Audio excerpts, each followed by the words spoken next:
listeners and readers of AwardsWatch.com. This is episode 180 of the Awards Watch Podcast. I am your host, the executive editor, Ryan McQuade, joined today by our editor-in-chief, Erik Anderson. Hello, it's me. Our television editor, Tyler Doster. Hello, everybody. Oh my God, he's alive. All right. And we're also joined by Sophia Ciminello. Hi, everyone. Dan Bayer. Hello, hello. Josh Parham. Hello, hello. Zach Laws. Hi there. We're also joined just right at the buzzer by Nicole Ackman. Hi, my timing was really good for that. Really perfect right as we started recording, Nicole. Perfect. And our newest member to the podcast, first episode, what a doozy to come on for the first episode, is Catherine Gonzales. Hey, y'all. Oh my gosh, Catherine, I'm so sorry that this is your first episode because this is going to be a wild experience and the bar is going to be set very, very high today. But Catherine, welcome to the team. Or low, depending on how your team does. That's fair. Josh is correct. I'm excited. Happy to be here. We're excited to have you here. We're excited to do this. We're one short this week. Kevin is, I believe he's flying to like a bachelor party or something right now, so he is not with us. So he is here in spirit. But this is the second annual summer movie draft. And we thought we're doing this a little bit early just for some behind the scenes folks, but we got everybody together. We're doing essentially what we did last year, which is we're going to draft what we think is going to be the highest box office dollar money, contenders of the year. We're also going to give each other a bomb pick. We're going to have a ton of fun today. We have new teams. We have an extra pick, maybe some new rules. I don't know. There's probably not that many new rules, but it's wonderful to have everybody here. Erik, it's been a while since you've been on the show. He's already giggling. So I'm just liking that since we have 9 people, I can make it look like the Brady Bunch. Oh, okay. That's what you're. Yeah. I'm really quite into this right now. What a Gen Z reference. Anyway, Gen X or yeah, whatever. Actually, Okay. that, so, the teams are as followed. The teams are myself, Sophia Ciminello, Josh Parham, Zach Laws, and Kevin Lee. And Erik, your team, you want to announce who's on your team? My team is Nicole and Tyler and myself and Dan and Catherine. And so what we are going to be doing is we're going to be going back and forth. We're going to be drafting movies that are going to be releasing this summer. So we've decided the movie time period is going to be from the beginning of May all the way until the end of August, right before we start the fall movie season and the festival season around. Although Super Mario Brothers really just kind of showed that it's already summer. Yeah, essentially. That movie is about to make $1 billion and everything. My brain can't even put it together. It's crazy. Per last year, when we did this, my team won the summer movie draft because we picked Top Gun Maverick. Essentially, that was the big juggernaut. Yes, that was the thing that put out everybody over the top. And then you picked Top Gun Maverick and we picked Lightyear. Yeah, exactly. That was the summer that we had. But then the fall movie draft happened and Erik's team got first pick. And essentially when they got the first pick, they won the fall movie draft because they got Avatar: The Way of Water. And I really didn't even need to do the tallies, though I did the tallies, and it was like over 1,500 points that you guys basically won by. It was an insane amount. So at a future episode, we will have people from various losing teams to do those reviews, those bomb picks that we still need reviews for. And that's what we're playing for here today, folks. When we add up everything, when it's all said and done, the winning team will assign a bad movie. It could be a good movie. You never know. It depends on if the winners want to be gracious. Assign a movie for the other team to watch and review on this podcast. So that is what is at stake. And it could be really something, or it could just be something very, very good and you haven't seen in a long time. And so we'll never know. And so the rules are as followed. Every team's going to have 5 picks, and they're going to go one after another, after another, after another. Then the last pick, which is the 6th pick, will be a bomb pick. The bomb pick will be picked for the other team. So if I end up saying the bomb pick, I am giving that to Eric. That is a movie that we think are going to absolutely tank at the box office and or critically as well, because the critics also, the critical numbers, Rotten Tomatoes and Metacritic, they kind of mattered here too. You can lose points if you're below 60%. They do. Not really. I think they actually kind of will. I've been saying this offline to Sophia. I think Avatar could have had a matter. 0% and we'd still would have won. That's fair. I'm with you, Eric. I think It's it true. will matter a little bit more this year because of the fact that I think the box office, there's more movies out this summer and there's a lot more room for things to miss. Not a lot of room in breathing room for movies to make a ton of money and have tons of weeks to dominate the box office. So I'm really excited about that. What does everybody think about so far this season? I mean, everybody's done the research and anything. Does anybody have like a thought or two before we're about to do this? I'm excited to just remember I don't even remember the fall movie draft. That was the last time you were probably on, Tyler. I don't know why you're laughing, Ryan. I had a stroke. That's fair.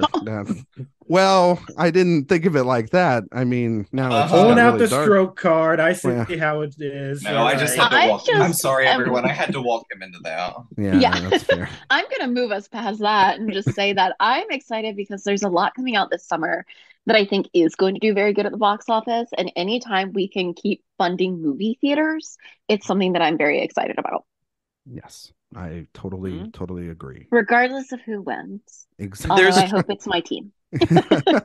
And there's truly something for everybody this summer. It really does feel that way. Like, yeah, there are the blockbusters, and that's what you'll probably see all of us picking, but there's also a lot of really promising small stuff that is coming out too.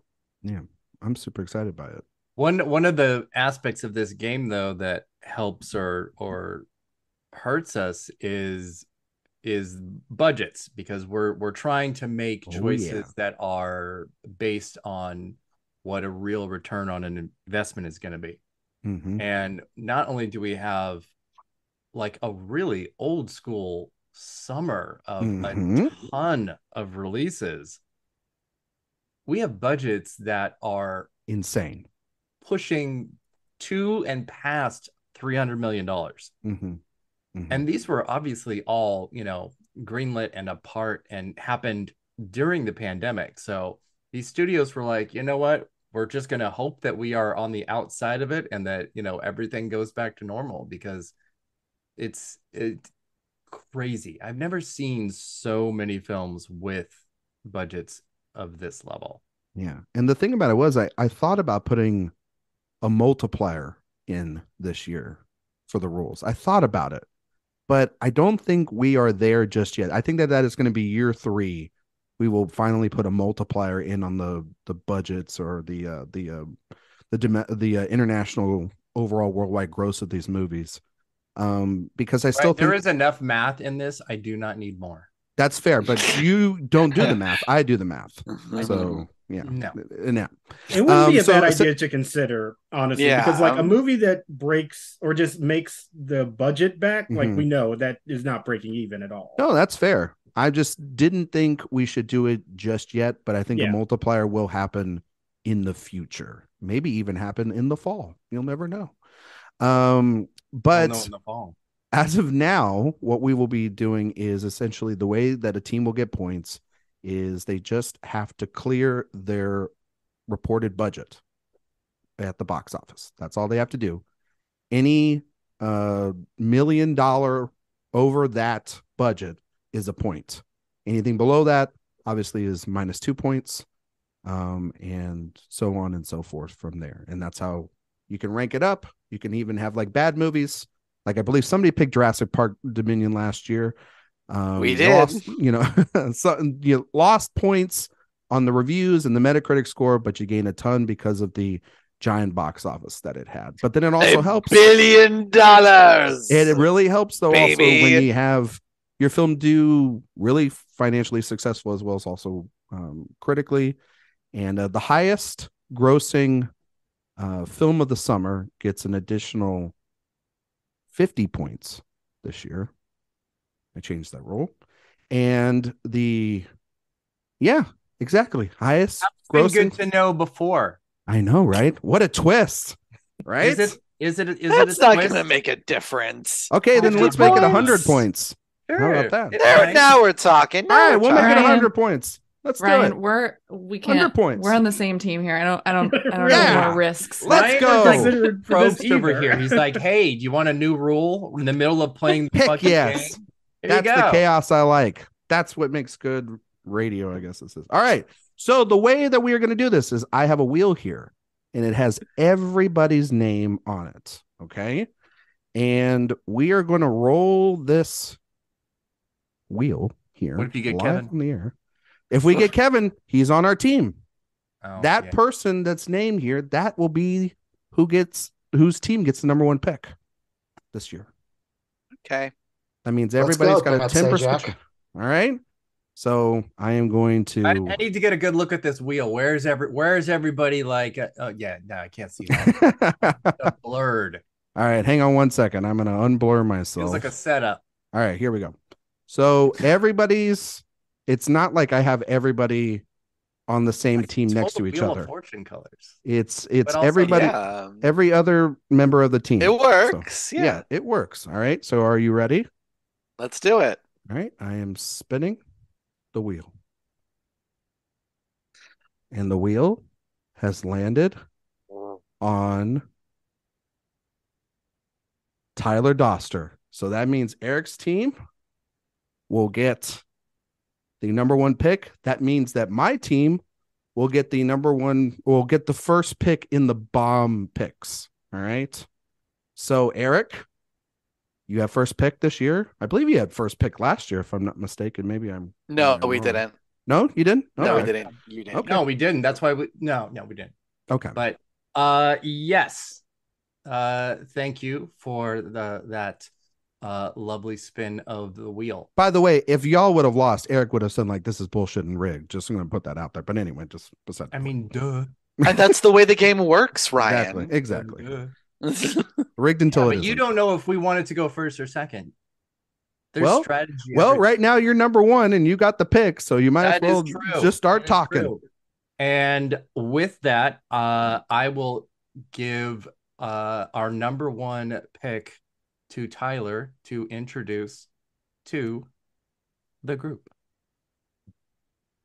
So we're going to be starting out in late July. We're just going to start for the gays and the girls. We will all be in the Barbie theater. So we will be representing that today, and not Floppenheimer, because we're not going to do that one.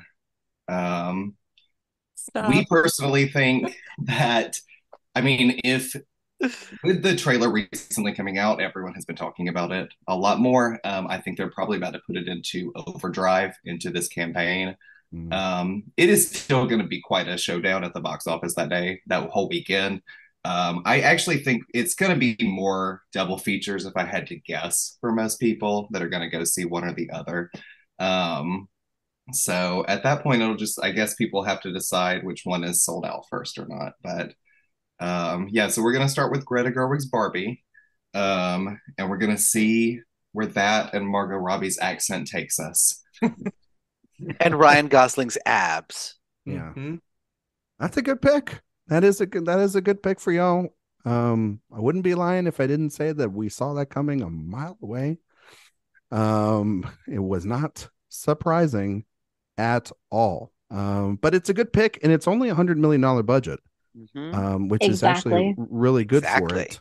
And so that's good value at the number one pick. So, which leads us to my team's number one pick, which is still on the board, and we're going to take it. We're going to take, just like my team did last year, riding the heels of victory.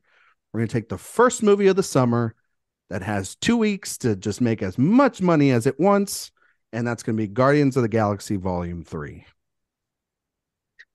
Wow, how shocking. I mean, what a stunning turn of events. What a stunning turn of events. First one made like $700 million. The second one made like $800 million. I really think that while the MCU has had some diminishing returns, this is the end of this very popular cast of characters. Almost like some of the only original MCU characters they have left. And that I think will still have a lot of box office. It's the first movie of the summer too. So that helps. And it doesn't matter if you have Chris Pratt, because Mario just showed you can have $1 billion still. So I think that obviously the trailers have been showing a very emotional ending to this great trilogy that they've had over at Marvel. And I think that it's a good value pick here to start off the rounds for us. And you can never go wrong really with Marvel, honestly, at this point, because I think my team took Black Panther, and that movie still made 900 in the fall or something like that. Like, that's still very well. Even Thor Love and Thunder, while it underperformed, it still made, I think, after the budget and everything, I think it made like 300 points. So it's not a bad 300 points too many. Yeah. Okay. But anyway, that's what we're taking with our first pick, is Guardians of the Galaxy Volume 3. It's a good pick. Yeah. Solid choice. You're welcome. People are going to flock to the theaters to see Raccoon Bradley Cooper die. And then they'll do it in the fall. Not too different from A Star Is Born. Or Maestro. You know what I mean? So. Oh. Jesus. Too soon, Tyler. Too soon. Oh my God. Oh no. Oh, no. Poor Jackson. Imagine those little CGI feet just dangling. Anyway. Oh my God. Eric, your second pick for your team. Cool. Okay. This is great. We're kind of happy with how this is turning out already. We are too. So last year, obviously, Top Gun Maverick was a shockingly huge hit. Mm-hmm. And since then, the anticipation, the trailer, everything about this movie seems to be kind of at an all-time high. And even though none of the films in this series have reached the heights of Top Gun, the wave that you were just speaking of earlier, we think will continue to be ridden this summer as well. And so our next choice is Mission Impossible Dead Reckoning Part 1, based on the novel Push by Sapphire. All right. Okay. All right. That's an interesting pick. It really is an interesting pick. It's risky. It's risky, but I like the risk because of the previous. Yes. But I think the new Mission Impossible, I think where we are now is in a different place. And also should be noted that the previous Mission Impossible movies did well, just not like $1 billion well. Yeah. Weirdly enough, they haven't been big in the US, but internationally they're massive. And I think we're working with a $290 million budget on this. Mm-hmm. It's gonna have to. Yeah. I think $290 million. We had to double check on our end multiple times just to make sure that wasn't for both films, but no, that is indeed correct, just for Part 1. There were 2 movies that we were looking at where we were like, the budget is what now? And this was one of them. Yeah. Honestly, there were I bet I know a the couple other 2. Yeah, I think there were 3. Honestly, we were looking. We're like, no, like hell's getting greenlit right now. You know, there were a few things that were in a budget space that were like made much sense, but it is a game of numbers, and even if you have a smaller budget, what it would have to make in comparison to a Guardians of the Galaxy or a Mission Impossible just might be a little bit too much to ask. the one thing I do worry about, and it's Sophia and I were talking about this online. The one thing I do worry about with Mission Impossible is the IMAX screenings. Losing those the next week to Oppenheimer. I think that's a big loss for that movie. But I'm sorry, but Floppenheimer will be in and out of that IMAX theater faster than you can say Barbie. Yeah. Okay. I always love when we do these because then I get to go back and listen to the tape. And when we were in the fall, Dan said a lot of dumb shit. So I just want to reiterate that you can saying do this. Dumb shit about saying dumb shit about box office is my brand. I know. So I love you, Dan. I love you. But no, it's always fascinating when we get to come back. Beau is Afraid is making $1 billion this weekend, and I stand by it. Okay? It's not a career killer, damn it. So no, it's still a good pick, and I think with you, it's what Tyler mentioned earlier with probably Oppenheimer and Barbie having some sold out screenings that weekend. The second weekend for Mission Impossible, that's a movie just like Maverick. It could have legs, and it could do well, and it will do well internationally as well too, because those movies have done well. I mean, like the last one made like $780 million. So it's not like it's making billions, but it's still making a lot to justify it. And plus, who doesn't want to go see Tom Cruise kill himself? I do. So, I mean, that is the key appeal. I mean, if he died, movies. we kind of all want to see it. You know what I mean? I mean, I think they're saving it for part 2, but yeah. I mean, sure. But then the part 2 is just him dying over and over again on a loop for like 2 hours, and that's how you get it to $1 billion. There you go. Yeah. And the scene that's going to kill him in part 2 is when he walks into a room and Nicole Kidman is standing there waiting. Yeah. And then in part 2, we do find out where Shelley actually is. So that is heartbreak really does feel good in a place like this. Truly. Yeah. So, all right. That's Mission Impossible Dead Reckoning Part 1, based on the novel Push by Jetfire. Yes, that's actually a really good title for it, Eric. Because it is a mouthful. Our pick is next. Sophia, tell them what we're picking for our number 2 pick.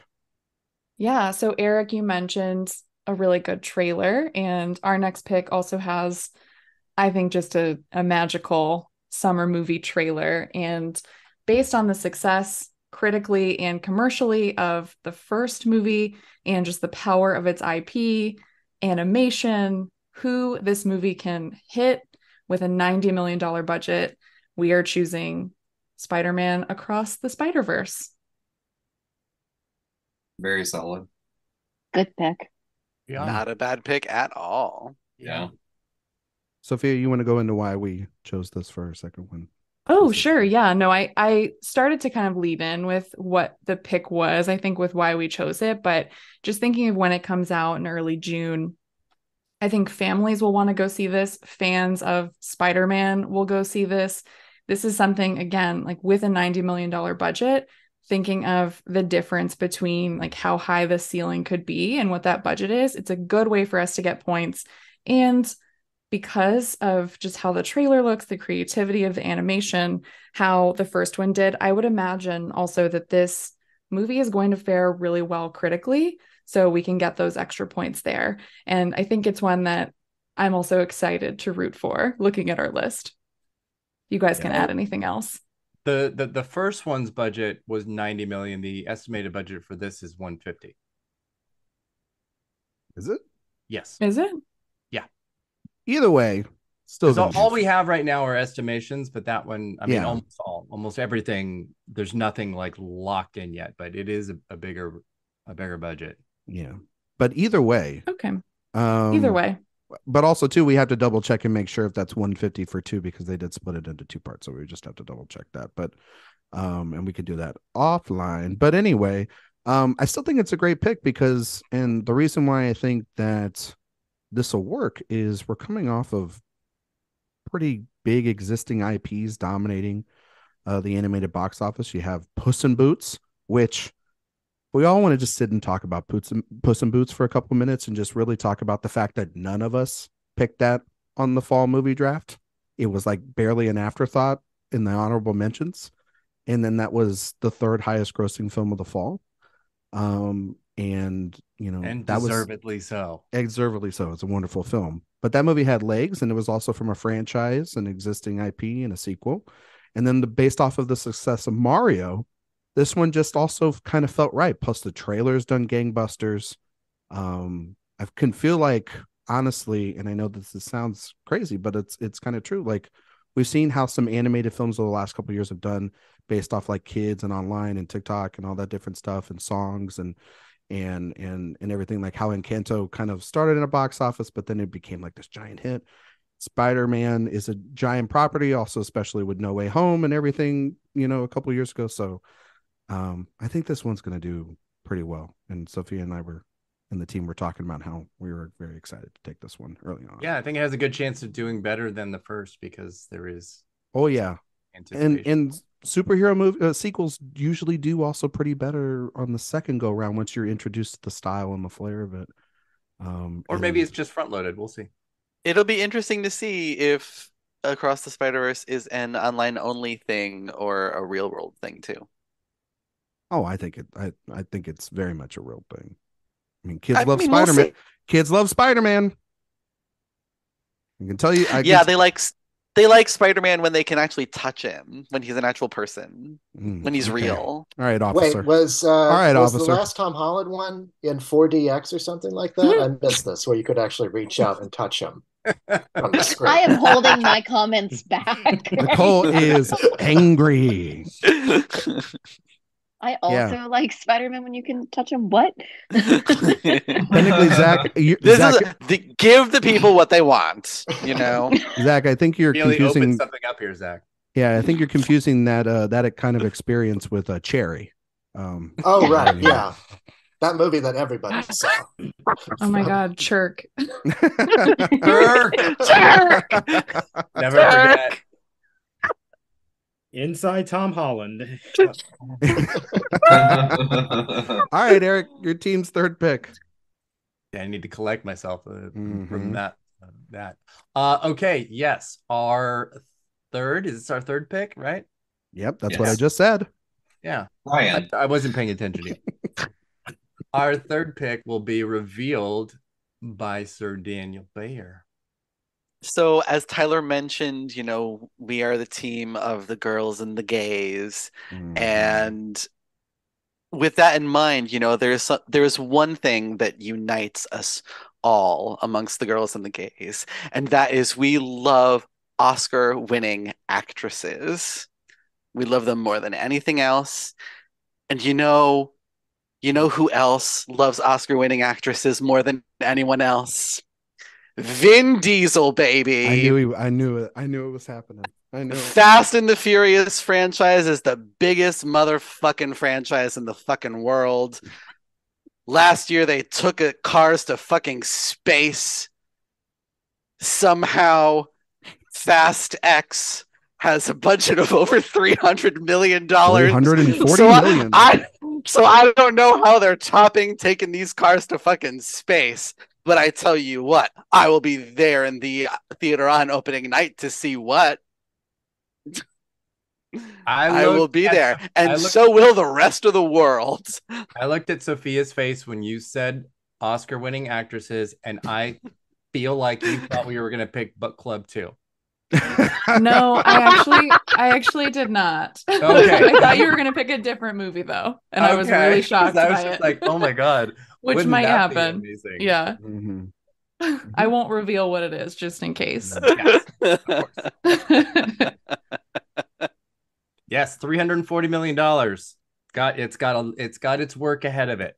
But this franchise, good trailer today, though. This franchise makes $300 million in its sleep. Makes that opening weekend. It eats $300 million for breakfast.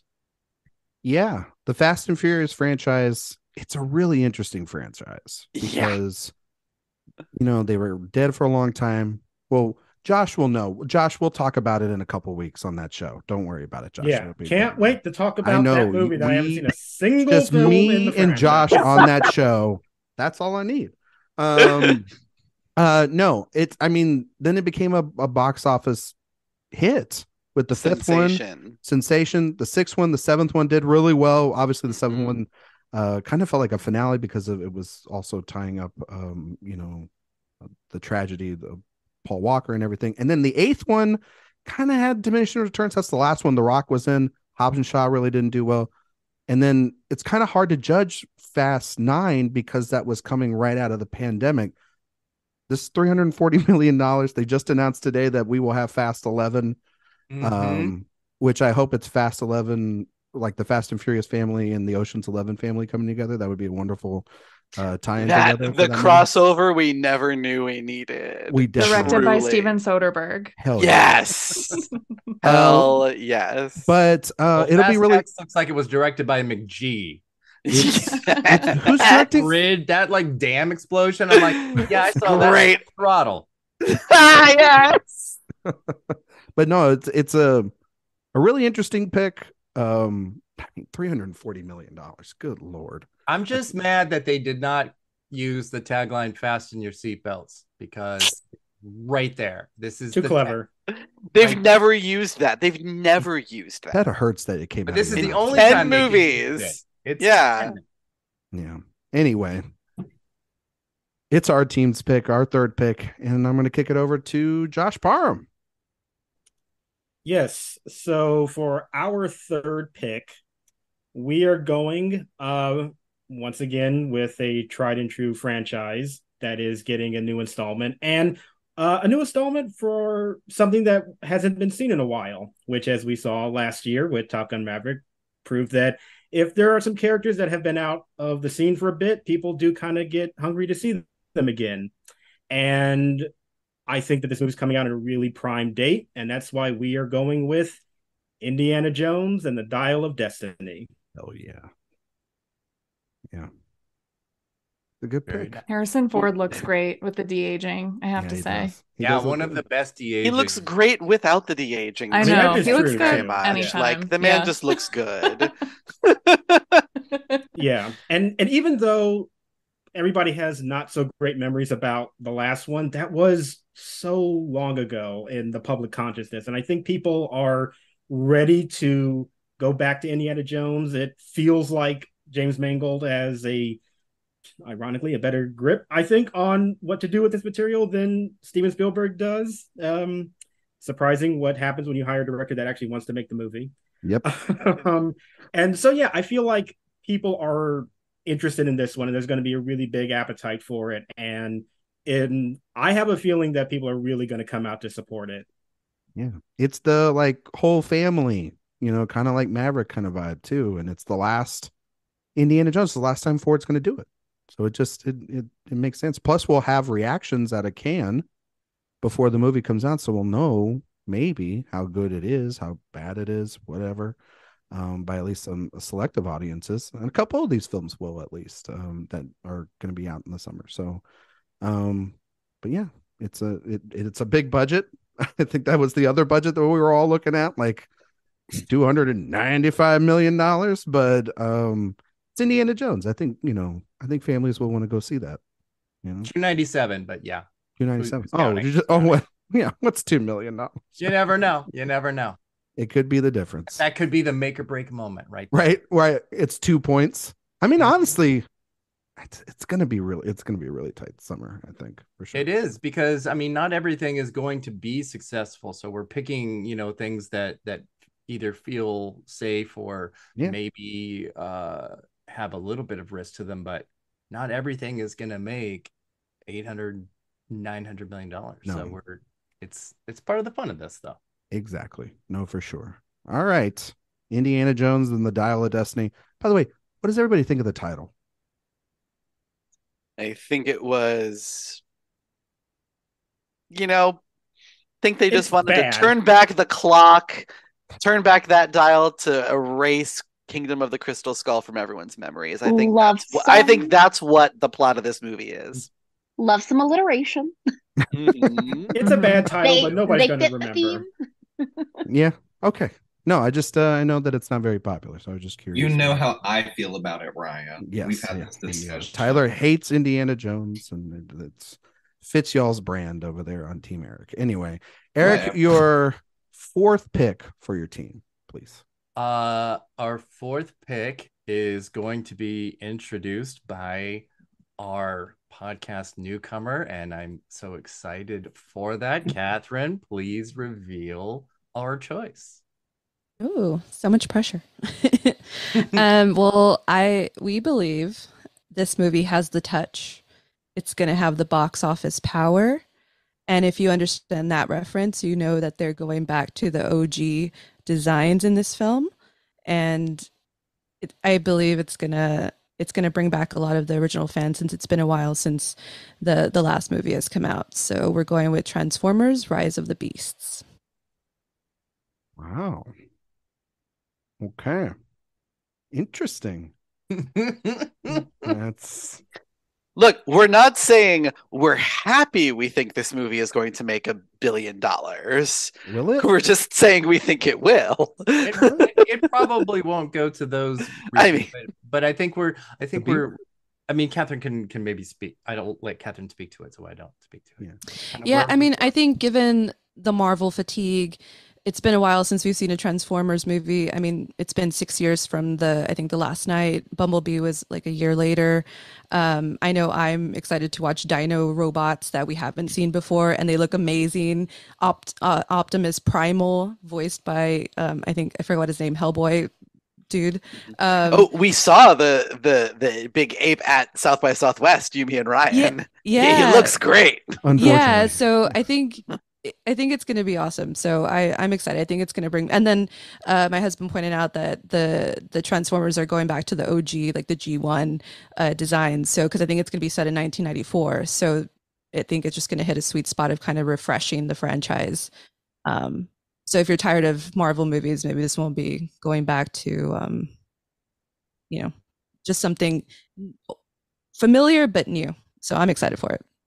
And it's another like all ages, like the whole family goes to see Transformers. Yeah, and then everyone who everyone remembers the we're in a sweet spot of like the ones that have the money to go see these movies and are buying the toys, the older millennials. So I think that's also a box office draw, and maybe see it multiple times. And if they have kids now, they'll take their kids to go see it to show them a franchise and toys that they loved growing up. So I feel like it might revive the franchise, hopefully.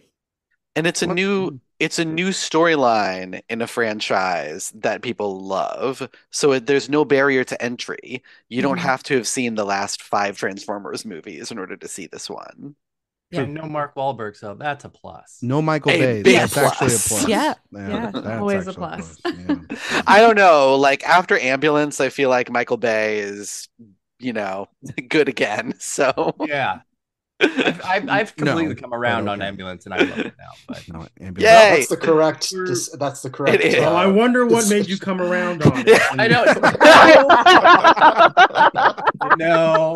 Choice words there, Eric. Josh. Choice words come around. It's cashmere. Over, around, on, all yeah, of it, exactly. whatever. Yeah, all of it. Yeah. Anyway, Transformers: Rise of the Beasts. That is Team Eric's 4th pick. Thank you, Catherine. It's our Dino pick of this year. Yeah, that's your Dino doo-doo pick. All right. My team's pick, 4th pick, Zach Laws. Kicking it over to you, good sir. Okay, well, I'm going to be very on brand with my pick. People probably look at me and they say, "There's a serious moviegoer. What blockbuster is he looking forward to seeing the most? What summer movie is going to bring him out and, have him sit there with a cup of red wine and some gourmet popcorn in the theater?" Mm-hmm. And that movie is going to be Oppenheimer. Hell yeah. Right? Yeah. I know that his last movie didn't do particularly well, but that was because theaters across America were closed. Yeah. I posit that if Tenet had come out in 2021, when theaters were pretty much fully reopened, it would be a very different box office story. Oppenheimer, doesn't scream massive box office, but then again, neither did Dunkirk. And that film had legs because it opened at the end of July and played out into August, when there was nothing else out there. That's the Nolan strategy. That's what he did with Inception. That's what he did with The Dark Knight. We saw how much money those movies made. I know that it's coming out the same weekend as Barbie. I don't think that's going to be that much of a hindrance on its box office chances because I don't believe that those are overlapping audiences. At least, all of us, I guess, overlap, but I don't think that they're competing for audience members in the same way that maybe we think they are. So I'm going with Oppenheimer. I mean, I think that both are going to do pretty well, considering. I don't think that one's going to hurt the other. I mean, if anything, the movie that I think is going to be hurt by that weekend is going to be Mission Impossible 7, because that is, I think, competing for a lot of the same audience members as Oppenheimer, right? Yeah. I'll be really curious because, like we said, all of these budgets that we're looking at are estimated, and both Barbie and Oppenheimer are $100 million. These $100 million budgets, which feel unrealistic. So once everything comes out in the wash, that'll be interesting. I'm just disappointed that we have to change our bomb pick for you guys now, though. Funny you say that. Funny you say that. You know what I mean? Good strategy over on your side. No, I think we love the Floppenheimer over here. Mm-hmm. Sure. I mean, but the thing about Nolan is that I feel like he is obviously just a brand of his own. People just see the name Nolan and they do kind of flock to him. And that movie is playing to an audience that is a bit underserved at times. And that older audience is interested in this movie. Like, every day my dad is asking me, when is Oppenheimer coming out? So that's what I meant when I said that this is dad cinema at its finest. Yeah. Right? And like, there are going to be young children there with their grandparents who are telling them to quiet down. This is serious, right? Shut your mouth. This is my movie. We saw Barbie earlier. I will say the thing that made us and particularly me have more faith in Barbie than Oppenheimer is that I don't know how rewatchable Oppenheimer is going to be, whereas I think Barbie is something that people are going to probably go see multiple times. So we'll see. I also do not believe in that $100 million budget for Oppenheimer in any way, shape, or form. Oh, they detonated an atomic bomb. It cost way more than $100 million. I'm going on what was reported. I'm not saying we have. You're wrong. I know. We only have the speculation. Yeah. I'm just going to look into Barbies and that was $500 million. No, I'm just kidding. But no, I think that Zach's absolutely right and Josh is absolutely right, because I feel like every summer we get a movie from a premier filmmaker that makes a good chunk of change. Last year, that was Jordan Peele. Nope did very well. It's the same sort of universal strategy that they are doing again horror this movie. Year. Yes, but this is a war-ish movie. This is also... I don't see any war in this movie. Okay, Dan. If you want to doubt Christopher Nolan at the box office, you go right on ahead and do so. I'm saying the last time with nobody in it made $500 million. Because that's an actual war movie. I'm saying this is the most akin in his filmography to something like The Prestige, which is an adult drama. It is the mid-budget adult drama that has a much higher budget. Has half of Hollywood in it. Yeah. So true. And you know what? We love all those skinny little white boys. So I say bring it on. Also, I think that the thing about Barbie, I am curious about for its box office, and I said this to our team, is that I think if that movie is PG, I think it's going to make a ton of money. The PG-13, based off of that trailer, it might alienate some of the younger film goers and families to take their kid to a PG-13 Barbie movie. Just might. It's something to consider. And so, yes, all those 10 and 12-year-olds are so excited about Oppenheimer. Boys would be excited about Oppenheimer. I had a 10-year-old, he would be very Boys aren't excited about Oppenheimer. They're excited about Christopher Nolan. Yeah. The film bros are coming out for this no matter what. Boys are also excited about Barbie. Boys are excited for Barbie. And girls are excited for Oppenheimer too. Yeah, girls are excited for Oppenheimer. Let's not just put like all boys in the one category. We are genderizing the we're genderizing the shit out of this in the wrong way. Doing the bad guys' work for them. Yeah. It's more about people who are fun and people who are boring, not about gender. When I'm we hear joking. I love snippets you. when we hear snippets of this Sure. podcast and Fox News, Yeah. we'll know. That was a shot fired. That was Yeah. that was No, a mini okay. shoot. We'll see. I mean, once again, these receipts carry when I have to come back later and listen to this. So it's always Not if I look, delete your hard drive. One Eric- team had to have Oppenheimer and the other one had to have Barbie. Yeah, come on. Like it's like if It's you We both need to had get it, T-shirts. yeah, Yes. That's true. If one team had both, that would be really Yeah. the yeah. Earth would move on its axis. It would not be. Also too, they'll have the IMAX screenings. That'll help as well. Those are big things as well to help I out love box that office. IMAX, Ryan. No, it is a big thing that helps a lot of films. It Trust is a me. surcharge on those ticket prices. Yeah. Absolutely. That's why people they put One them in Barbie won't have. those Oh, screenings. that's for sure. Okay. Fifth pick. Last positive pick. Good Lord. Eric, your final pick for your team. Our final pick will be revealed by Nicole Ackman. Take it away. All right. I'm very excited to get to be the one to share this pick. We have seen how I feel like recently we've been really reminded how well films that are family friendly can do at the box office. And there is a film coming out that is both definitely going to be family friendly for younger children, but also has a big nostalgia factor for older people. And that is why we are going with The Little Mermaid. Yep. Knew that was coming. Yep. It's a very good pick. Mhm. Is it? As much is. as the Disney live action remakes have been like iffy in terms of quality, even Aladdin made $1 billion and everybody hated that. We're not above understanding that it's a risk because it is. It's the biggest risk we're taking, I think. Well, and that's why it's our number 5, not our number 1. Yeah. But I think it has the potential to do really well. I think it'll have, it is that thing of like it's something that a whole family can go see together.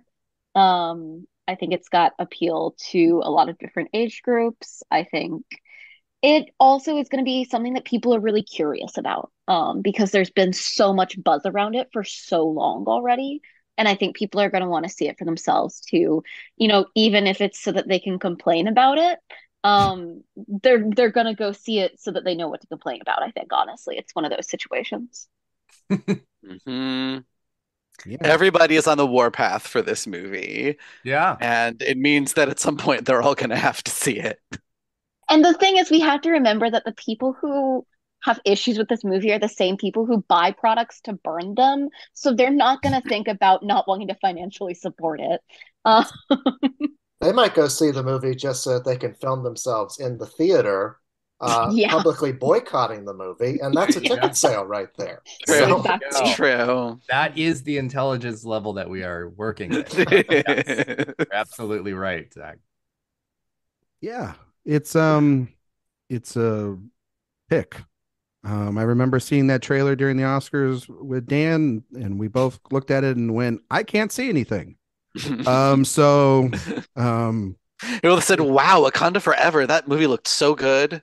Those underwater scenes, they were just so great. I was like, come get Big Jim on the stat, please.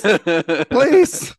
I agree with you, like the nostalgia of it. I worry about it from a variety of reasons. That's why we were kind of hesitant. I'm worried about Oh, we're very hesitant about it as about well. the song changes, and I'm worried about Isn't it like 51 minutes longer than the animated? Yeah. the original. Yeah. It's like over which, 2 hours. Which I is mean, fine. you have to give Melissa just curious McCarthy what's in enough there. room to improv. There's at least one new song, but it's also like Lin-Manuel Miranda, so yay.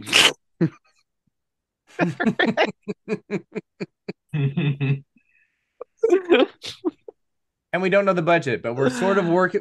Anything we didn't know the budget on, We were assuming it was at least we were working 200. on the assumption that it was anywhere between 200 and 250 million, depending on the movie. So this one feels like it's probably about 250, and Yeah. it does have to do extremely well. And also a lot of some of the like issues that people have with this film are not going to be issues across the seas. I don't know. China does not care that the Little Mermaid is now black. Maybe. I hope not. I hope not. They don't care. As long as she's only kissing men, they're fine. Right. Exactly. I don't worry necessarily much about China as I worry about like the same crop of people that came up with bull crap excuses about not wanting to take their kids to Lightyear last year. And it's not Tim Allen. This is not our Little Mermaid or whatever. And I just hope that that's not the case. I really want that was a special kind of a gay storyline pushback. Too. No, I know. That's what I'm saying. I hope that doesn't happen here again. Even though it's not our pick, it's one thing I just don't want to see online. It's this movie. I just would like this movie to just come out and it just be like, yeah, and then it makes all the Scuttle and Flounder shippers have already organized. They're all ready to counter the protests that happen. Okay, we're ready for this. Dan, what? Oh my god. No, I think it actually is a good pick, and this was actually something I was having a disagreement with Ryan over. To be honest, that I actually think that movie is going to make a lot of money because these Disney live action remakes have not failed yet. So they really haven't. Josh, it means everything to have your support. Josh, shut up. I love you. Just shut your mouth. No, it's one, but it's also one of those things is that we haven't seen one in a theater in a while, and since before the pandemic. That is also the other thing is that so now it's a little bit untested, and those were with this is a conversation Sophia and I had. I mean, yes, Little Mermaid's a big property, but the sure bets are probably Aladdin and Lion King and Beauty and the Beast. The Little Mermaid is iconic, and I will die on that. Yeah, not on those. I'm levels. not pretending that Little Mermaid actually kicked off the next golden age of. I wouldn't say they're as big as Beauty and the Beast and Lion King. Really, I think you're actually a little insane for saying that, and that's as someone who doesn't like the Little Mermaid. It's literally the movie that kicked off that. You guys think that Beauty and the Beast and the Lion King are bigger or Little Mermaid's bigger than those? I think it's property. On the same first, and it's on the same level. Yeah, it allowed the rest to happen. All I'm gonna say is that there is a permanent meet and greet with Ariel at most Disney parks because little girls want to meet Ariel continually, and that is not true of Belle. So, which that says a lot too. That, but yeah, we'll see. Hope I'm wrong. For y'all's team. All right. Last pick. I'm picking for Kevin since he's not here, but he's not going to probably like this pick because he's been. You're going. Team outvoted him. Yeah, because I don't agree with them. Most of us don't. Good. I'm going to text him right now. That's fine. He can listen. You guys mentioned with your last pick being in the water.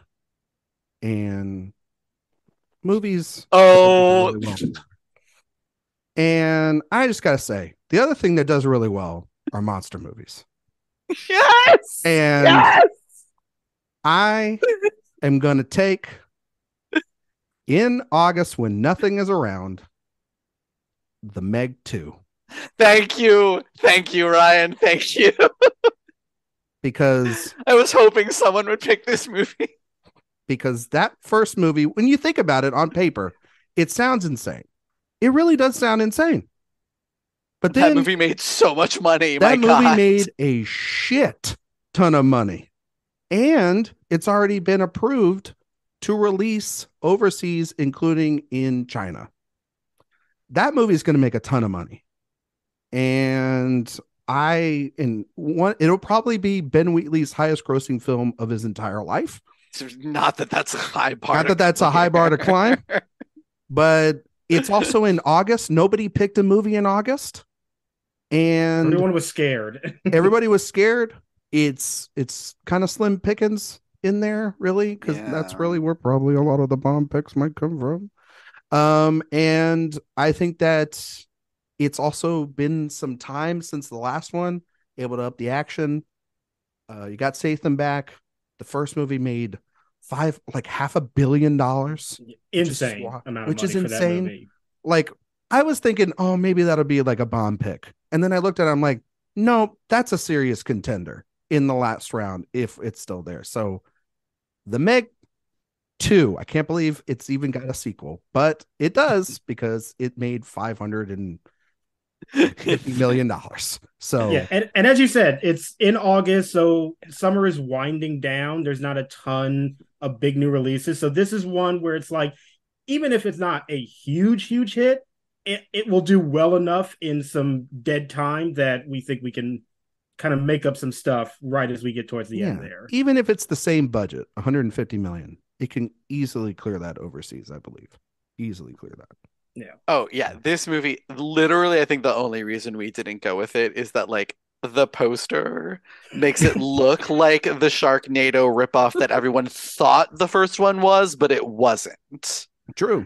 So, but if it leans into that camp, might not. But that was what people liked about the first one, that it didn't go there. Mm-hmm. Like, so I don't know. We'll see. Yeah. I'm looking forward to seeing the movie either way. It's gonna be wild. too. Yeah. Eric, what do you think? You were laughing and giggling. Oh, I was laughing because that obviously was in our conversation for all of the same reasons. The first one had like 130 million budget, made 500. That's a really good turnaround.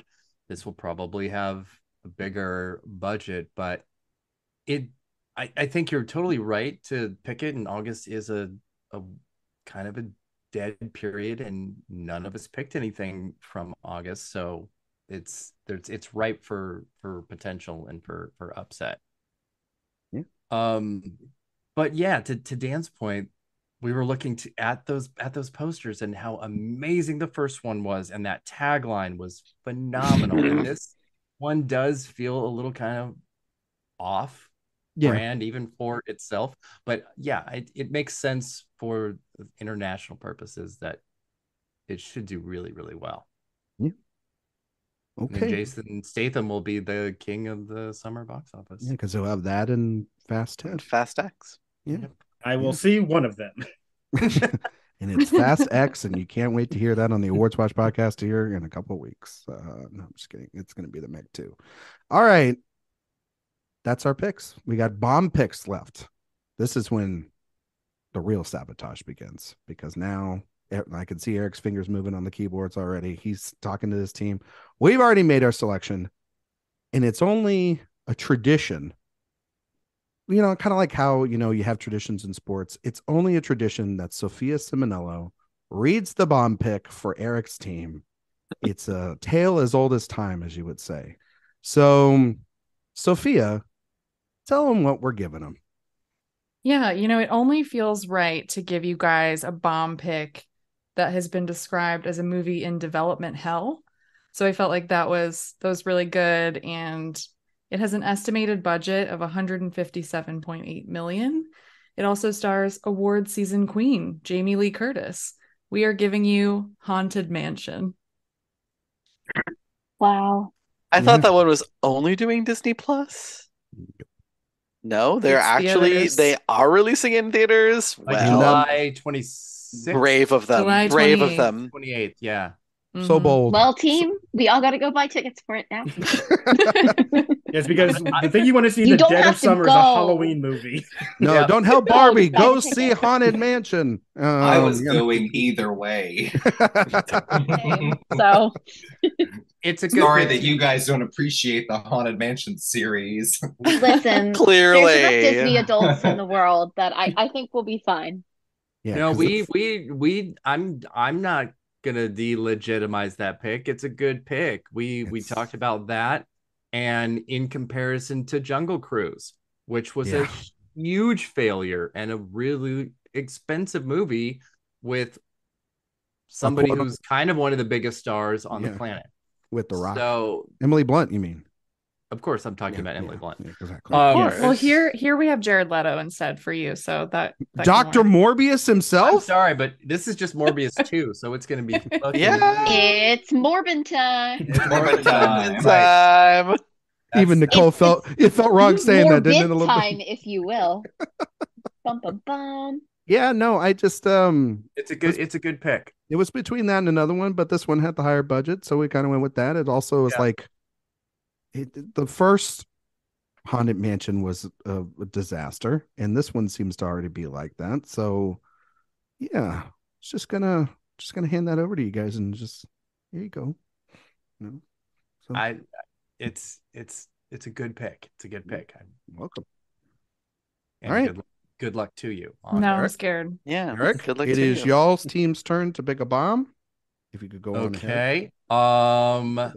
Not tradition, but well, how dare you?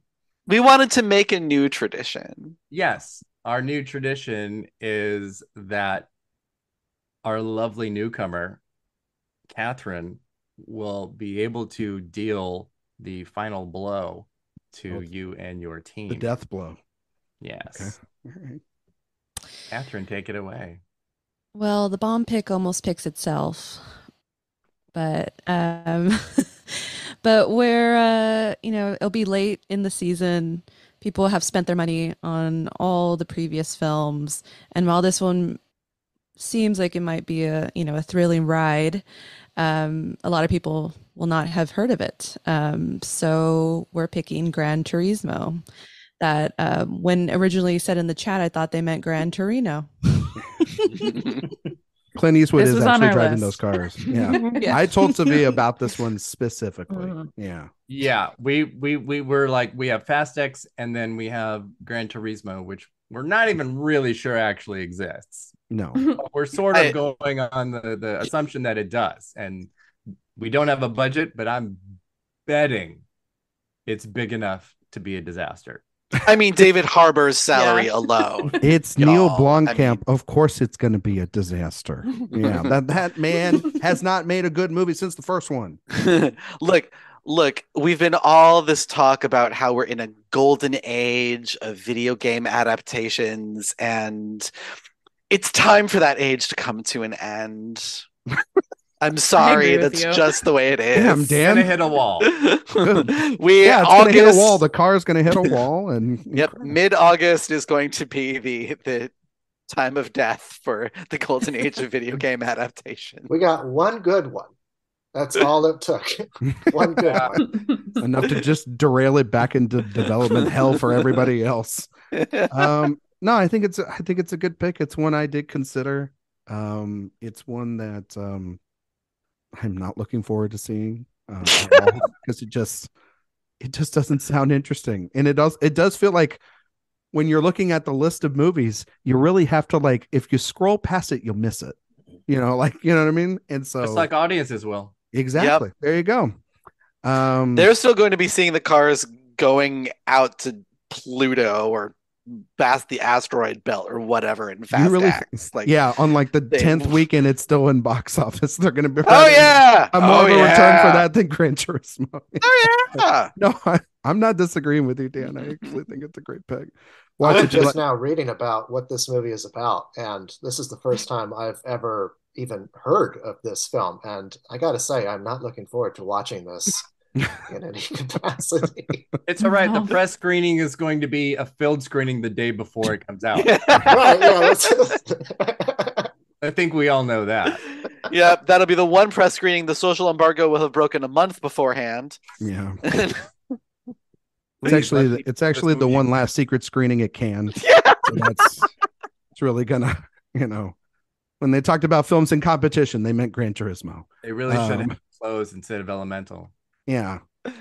So we didn't pick some films, and that's actually it's a perfect thing to mention, Eric, is that we didn't pick Elemental.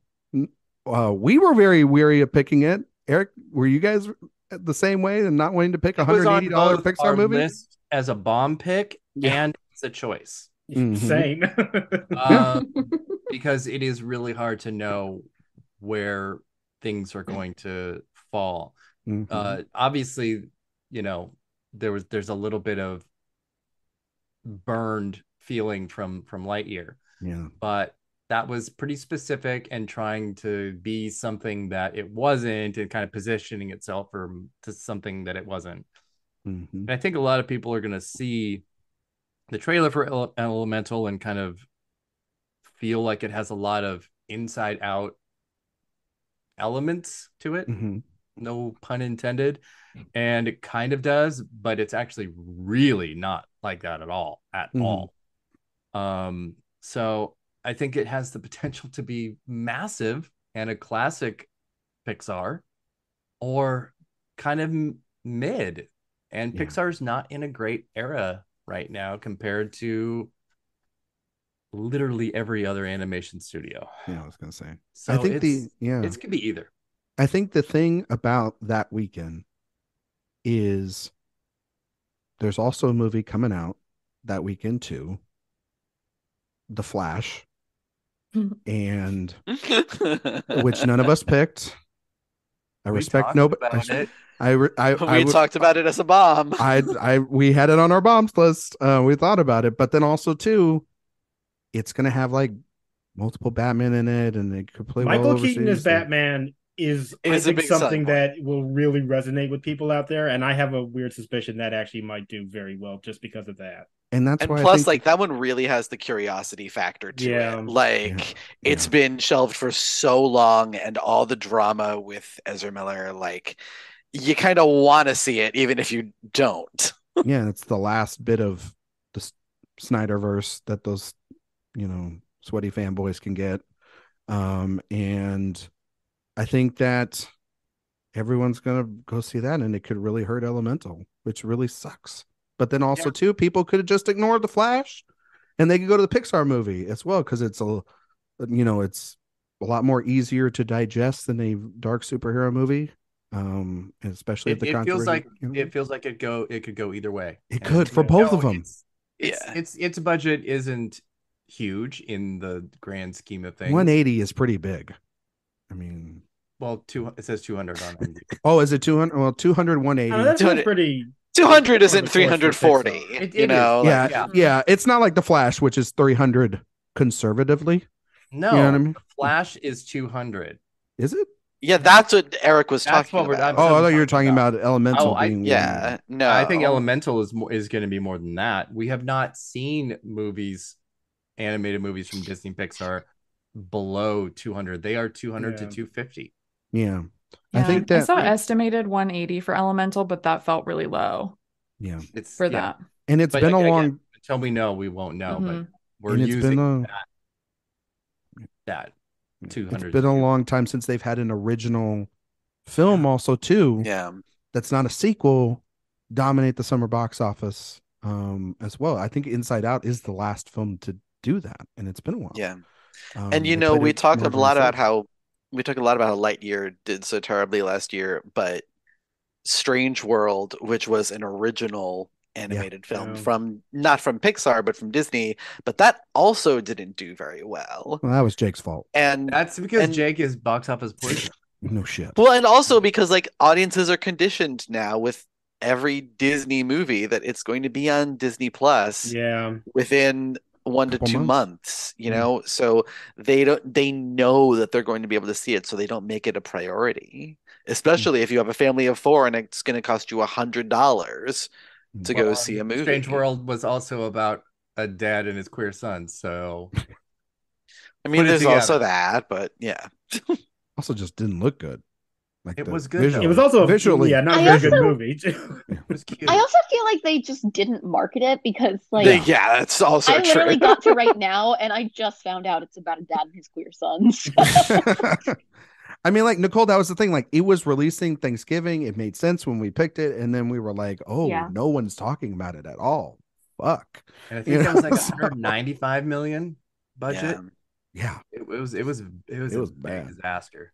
The one thing that we did pick last year between the teams was nobody picked a horror movie. The one that we considered the most was the next Insidious movie, Yeah. The Red Door, Yeah. because those movies have made like between 100 and 200 million on a budget of like 10. Yeah.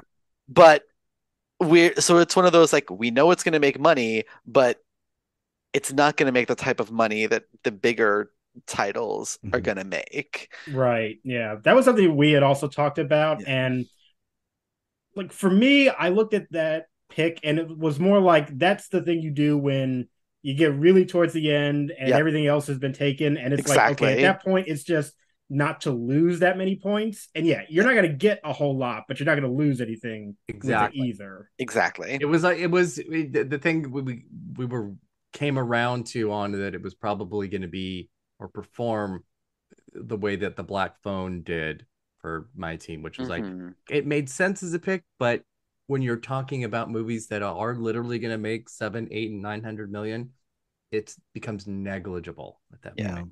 It's not really fair. And it became for us thinner too. Yeah.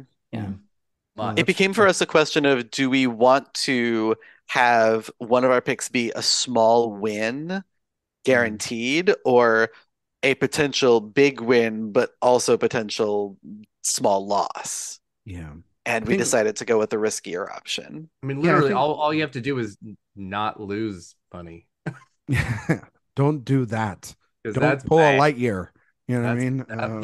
That destroyed us. That really even did. with $2 billion movie.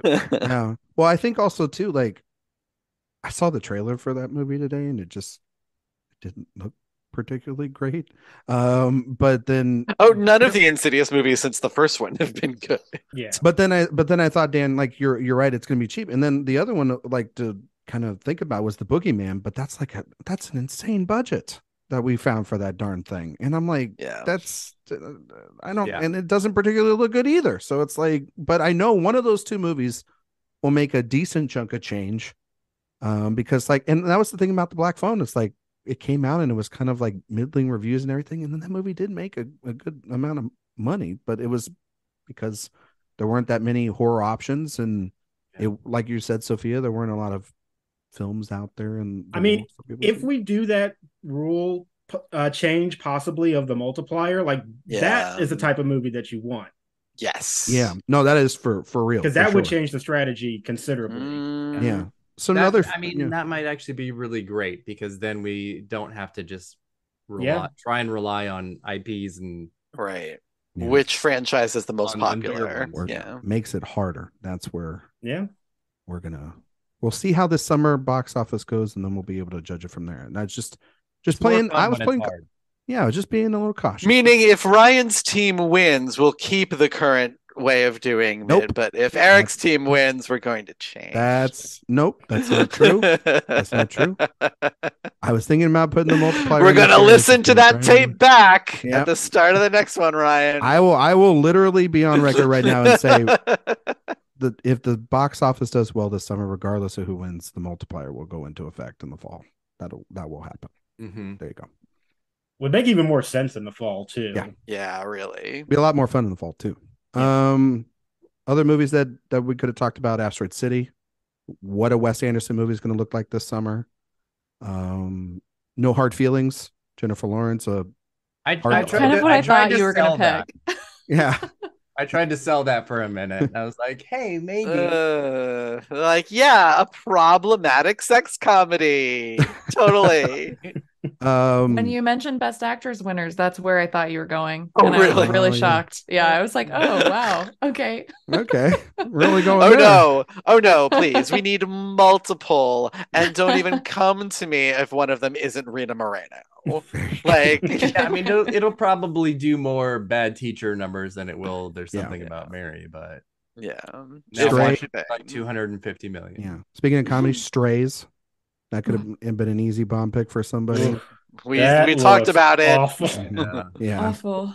And we had Hypnotic as a bomb potential bomb pick, which is coming out very soon, and nobody's too fucks about that movie. alongside Master Gardener. Yeah. Our other potential bomb pick. I expect that movie to be like a highly insane budget, though. You know, Master No, I'll we be are there. kind of messy. Sigourney Weaver is very expensive. Zach, I'll be there. Yeah, I'll be there, Paul. Don't worry. With his glass of red wine. Exactly. I also thought about a bomb pick, and this hurts me, but Blue Beetle was on the list. Yeah. $120 million. Yeah. It's that, yeah. I'm sorry, Ryan. I know that you are rooting for that one, but my God, does that look like the most anonymous Finally get movie Latino ever representation made? in a superhero movie, and then it's like, yeah, we're just gonna dump this movie in the middle of August, and not give a shit. Yeah. And it's like, How dare you? How dare you leave out the stunning Latin American representation in Doctor Strange and the Multiverse of Madness? Oh, I thought you were gonna say Wakanda Forever. I thought so too, and I was like, fair point. But then I wasn't gonna go not there. a fair Like, point. Where's Dan going with this? Do we have a 5-second like mute button? What's going on? Oh no. Gonna have to mute fair point about everybody. beautiful. But yeah. Any other picks? Nothing else you guys consider? Nothing crazy? I think that is pretty much it, right? That looks like everything on. Yeah, that is everything. Those are all the movies. We don't Those are have all the movies. outside of Oh, everything we have mentioned. no. We have not talked about Oh god. the movies that are really going to be the movies of the summer, the first movies out the gate, Book Club 2, and everyone's favorite, Love Again, starring Celine Oh my Dion. God. Right. Yeah. I saw for the first time today a trailer for Love Again. This is the first time you've Wow. seen it? Oh, And I thought- I haven't I thought it seen was it. a parody. I really did. Right. I thought it was a parody. it Uh-huh. looks like a parody trailer. There's, Yeah. And then you realize, oh Listen. no. there's nothing serious about it. We're getting the movie of the summer very soon. It's streaming only, and it's Ghosted. Uh, Oh no. Oh, oh wow. The movie where they were clearly just never on set with each other. Yeah. Mm-mm. Zach, that's the Chris Evans and Anna de Armas movie. I just had to look it up to know what you were talking about. I saw his face and I just wanted to help out a friend. I wish Ghosted was getting a theatrical release because we 100% Bomb. that for the bomb. Yeah, that's just looking at it. Yeah. It seems like it's a bomb. Yeah. In terms of I just- chemistry. I would like to go to a rowdy Armas screening. stole of- Megan's Yes. Like what? How did that even happen? It looks awful. It looks terrible. All right. You know what? It can't be worse than Ana de Armas's Last movie. previous. Last movie. Yeah, that's fair. Yeah. That's Yep. sadly fair. Already better. An Yeah. impossible bar to clear. Yeah. He's gonna try though. All right, Eric, can you go over your 5 picks with your team and your bomb pick just to remind the listeners? Yes, absolutely. We have Barbie because we are all Barbie girls. In a Barbie Mission world. Impossible, Dead Reckoning Part 1, based on the novel published by Sapphire. Fast X, Transformers, Rise of the Beast. These titles are too fucking long. Get one more title. And The Little Mermaid. And your bomb pick? The bomb pick is Gran Turismo. No, No, the one that's that we the other got. Oh, that's the one you picked for us. But what's the for one us. that you? Oh, yeah. what did you pick for us? Haunted Mansion. Haunted Mansion, starring Academy Award winner Jamie Lee Curtis, which is Gonna about make $1 billion. to have its next trailer, and that's all it needs to say. Yeah, sure. Our team picked Guardians of the Galaxy Volume 3, Spider-Man Across the Spider-Verse, Indiana Jones and the Dial of Destiny, based on a novel published by Sapphire, Oppenheimer, The Meg 2, Oppenheimer. and yeah, we got Gran Turismo from Neil Blomkamp. I'm so happy to get that one. Dismal. Yeah, I will say that's going to though- be on the review on the website. Grand Abysmal. I will say that my dad probably doesn't know that movie exists, but it is one of the few video games he actually did play. And I'm sure he will want to see it as soon as I tell him about it, but he doesn't know it exists. So yeah, it's not going to do well.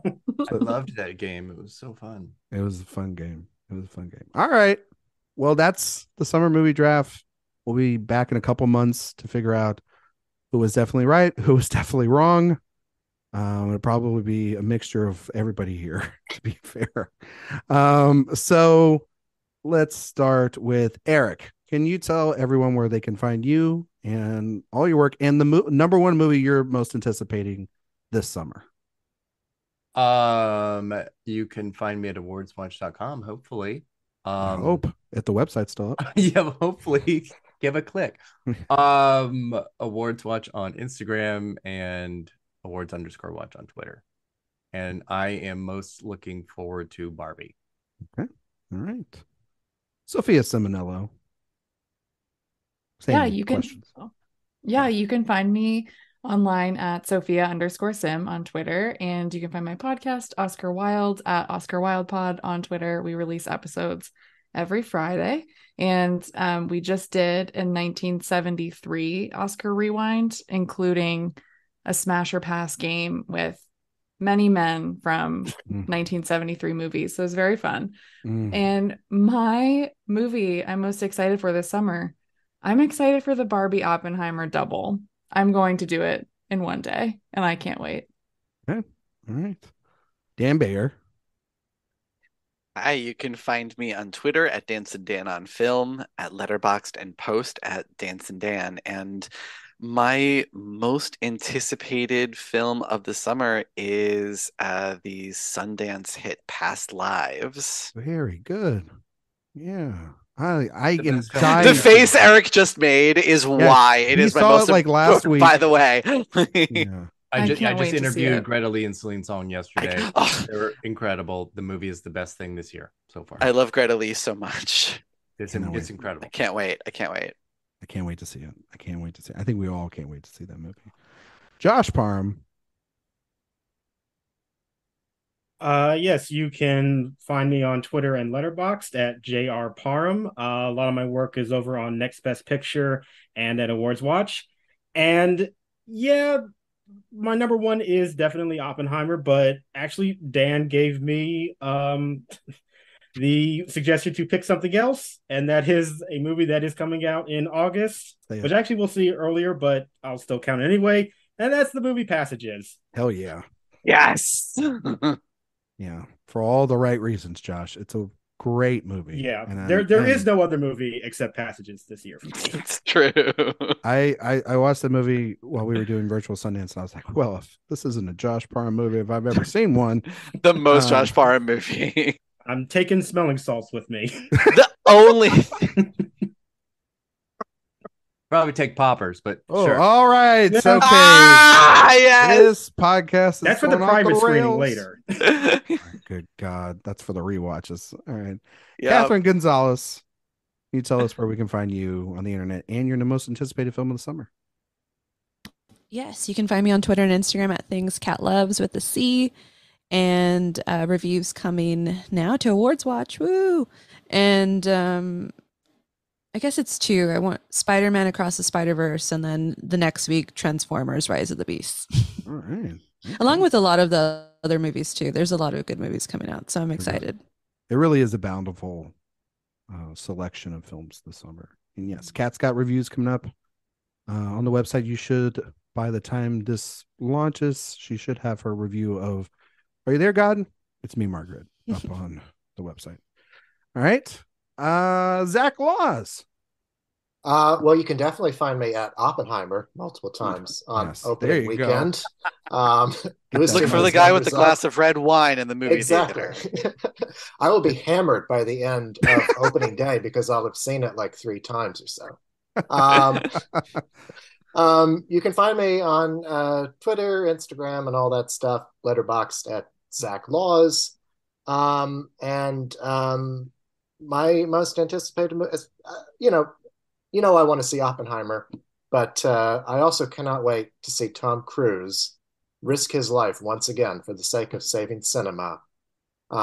If a movie is good enough, I might just go sign up at the Scientology Center. We'll see. Zach, no, we can't lose you to Scientology. It's Erik, yes, best, it's the best recruitment tool that we have is his movies. So. Yeah, man, they work wonders over there to recruit, honestly, for sure. Tyler Doster, where can we find you and your most anticipated film? Or if you want to say a TV show you're most looking forward to too, Tyler, you can do that as well. Okay. Or you can do both. I'll do both. My most looking forward to when it comes to movies is I'm with Dan, Past Lives. The trailer almost made me cry, so I know that I'm going to cry in the movie. And for summer television, give us our heartbreak dream. Please, please. And for summer television, I'm most excited to see season 2 of The Bear.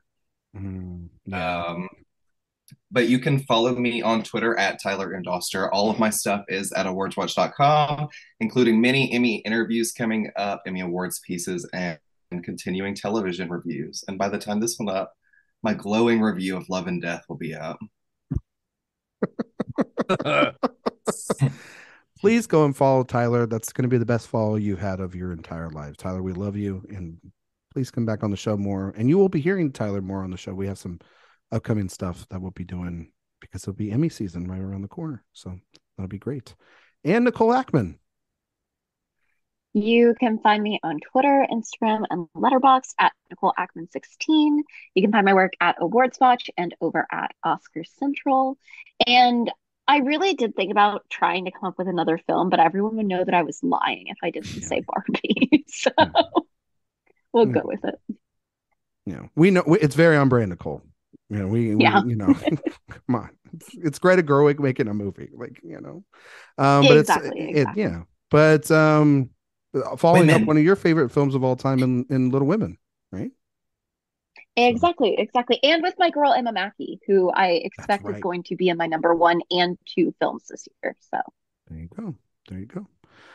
You can find me on Twitter, Instagram, and Letterboxd at Ryan McQuade 77. You can find all my work here at awardswatch.com, as well as other work over at In Session Film, the playlist, Film Speak. My most anticipated film of the summer is Mission Impossible Dead Reckoning Part 1. That's not going to be a surprise from anyone here. That is my favorite franchise in Hollywood, period. Those movies just absolutely rule. I've probably seen that trailer way too many times. They're connecting it back to the first one too, which is going to be really interesting. And I can't wait to see that man kill himself. That's just going to be great. We all want to see it. Probably some people more than others. But yeah, I'm looking forward to that. And I also, we didn't mention it, but and yes, I'm looking forward to Oppenheimer. Obviously, I want to see him blow up the world, and Barbie, but Indiana Jones and the Dial of Destiny, I really am looking forward to taking my dad to see that, because he introduced me to Indiana Jones when I was a really young kid. And I just know if I take him to that, just like I did Top Gun Maverick last year, he's going to cry his ass off in the theater. And there's nothing better than watching your parent cry in the theater. So with that, we are done here on the show. Next week, we will be talking about, I believe, in honor of Guardians of the Galaxy. I think that's when it's coming. That's what's coming out on the schedule. We'll be doing our top 5 comic book. Yeah. Top 5 comic book movies, as well as also talking about Guardians of the Galaxy. So we'll be getting right into the swing of summer. So thank you all so much for listening, and we will see you all next time.